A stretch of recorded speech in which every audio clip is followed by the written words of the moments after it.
హుస్నాబాద్ నియోజకవర్గంలోని జనగామలో oil palm సాగు కోసం మొక్కలు నాటినందున మీకు అభినందనలు.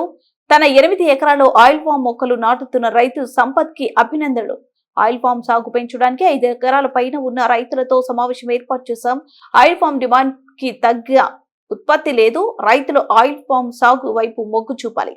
మనకు కూతవేటు దూరంలో నర్మేటలో ఆయిల్ పామ్ ఫ్యాక్టరీను ముఖ్యమంత్రి ప్రారంభించారు. హుస్నాబాద్ ప్రాంత రైతాంగానికి విజ్ఞప్తి, అన్ని గ్రామాల ప్రజలు, సర్పంచులు, ప్రజాప్రతినిధులు, అధికారులు ఆయిల్ పామ్ సాగు వైపు మొగ్గు చూపాలి.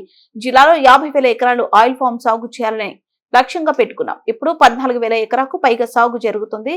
మంత్రి పొన్నం ప్రభాకర్. కానీ మూకుమ్మడిగా ఆయిల్ ఫామ్ కు వచ్చినట్టయితే దీనికి దొంగల బెడద, వర్షాల బెడద, ఇతరత్ర కోతల బెడద ఏమీ లేకుండా అధిక లాభాలను ఇచ్చి సంవత్సరం పొడుగుతున్న ఆదాయం ఇచ్చే ఆయిల్ ఫామ్ వాణిజ్య పంటను పెట్టమని కోరుతూ గ్రామంలో 100 ఎకరాలకు పైన పెట్టినటువంటి ఆ ఊరికి 100 నుంచి 200 ఎకరాల వరకు పెట్టిన ఊరికి నేను 5 లక్షల రూపాయలు ప్రభుత్వ నిధులను గ్రామ పంచాయతీ అభివృద్ధికి, అదేవిధంగా గౌరవ మంత్రి గారికి ధన్యవాదాలు. ప్రత్యేకించి ఆయిల్ ఫామ్ ను ప్రోత్సహించాలని వారు కూడా ప్రత్యేక నిధుల నుంచి వారు కూడా అటువంటి గ్రామానికి 100 నుంచి 200 ఎకరాల ఆయిల్ ఫీడ్ పెట్టినటువంటి ఆయిల్ ఫామ్ పెట్టిన గ్రామాలకు వారు కూడా 5 లక్షలు ఇస్తున్నారు.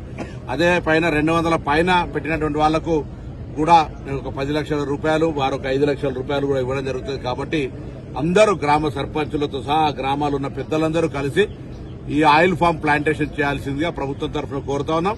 ఇది ప్రస్తుతం ఉన్నటువంటి వాతావరణ పరిస్థితిని ఎదుర్కోవడానికి కూడా ఉపయోగపడుతుంది. భవిష్యత్తులో నికర ఆదాయము, పర్మనెంట్ ఆదాయము, ఎటువంటి శ్రమ లేకుండా మధ్యలో అంతర్ పంటలు కూడా వేసుకోవచ్చు. ఏదైనా అపోహలు ఉంటే మరి హార్టికల్చర్ ఆఫీసర్స్ వచ్చి మిమ్మల్ని అందరూ కూడా దానికి ప్రాక్టికల్ గా చూపిస్తారు. ఈ నియోజకవర్గంలో చాలా మంది రైతులు ఇప్పటికే దిగుబడి వచ్చి వాళ్ళు ఆర్థికంగా లాభపడ్డటువంటి వాళ్ళను కూడా సంప్రదించాలని కోరుతూ తప్పకుండా ఈ నియోజకవర్గం నర్మెట్ ఆయిల్ ఫ్యాక్టరీకి సంబంధించినటువంటి గెలలు ఇవ్వడంలో నెంబర్ ఉండాలని కోరుతాం.